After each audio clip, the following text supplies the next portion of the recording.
Good Monday evening, everyone. We're here at SchultzWeather. We're trying a little something new with the chatter about the winter storm at the end of the week, and we wanted to walk you all through a little bit of the process we're going through as we look at the data and the forecast.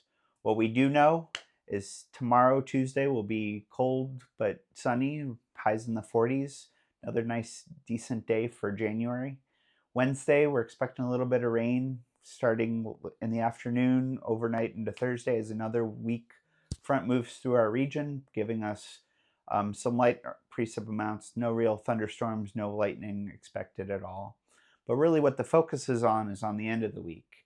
We know that things are going to get cold across the east. We have a big high pressure that's sliding down onto Canada. As you can see, these purple shades going to drive into the Midwest and into the plains. And what we'll have set up is the cold air in place. And as the system develops across the Gulf Coast, we'll be able to pull in some of the moisture. And so what the uncertainty is right now and why we're not super specific on snow totals, ice accumulation, where the rain snow line is, because we don't have that information yet. We do know it'll be cold. We do know that there'll be moisture. There'll be some sort of precip across the southeast. And so what we're really looking for in the next couple of days is, do we get a little bit better detail of where the rain snow line is between, say, Kentucky down to Nashville through Birmingham.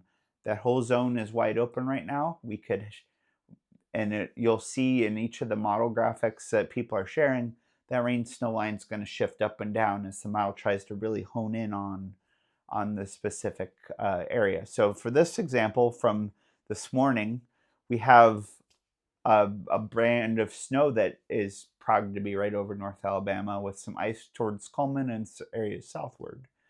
But if you went 12 hours earlier, we were all in the freezing rain.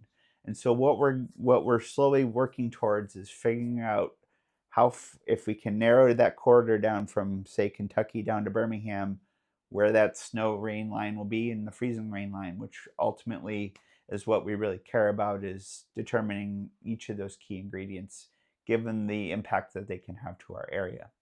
So if one of the ways that you'll see several forecasters talk about the potential is ensembles.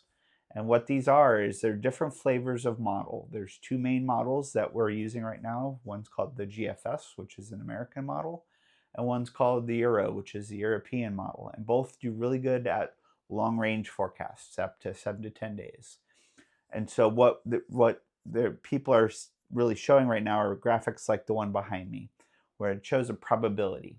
And each of those models, the GFS and the Euro, they make little adjustments and run another run of it. And so this map gives the accumulation of all those potential outcomes of the weather and gives you a probability of rain, snow, ice, whatever you want to look at. So this one's a snowfall graphic.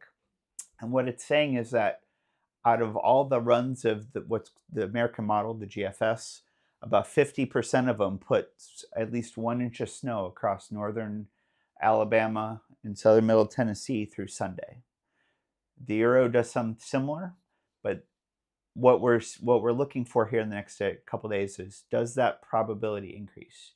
Do we get that 1 inch of snow to be more in the reds, which is close to 70 or 80%, or does it back off and turn more into ice? And so while not very specific to your needs, it helps us get an idea of how well the model flavors are understanding the atmosphere and giving us the best information so that we can provide that to you. And so, like I said earlier in our post, we're really looking about Wednesday into Thursday to be good at timing and specifics and locations. And so what we're really after once we get into that time frame is, what does the atmosphere look like?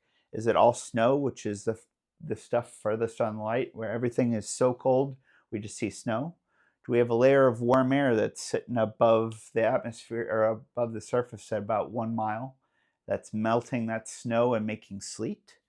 Or is the surface really cold and just a big depth of warm layer where you get rain to fall through and freeze on contact?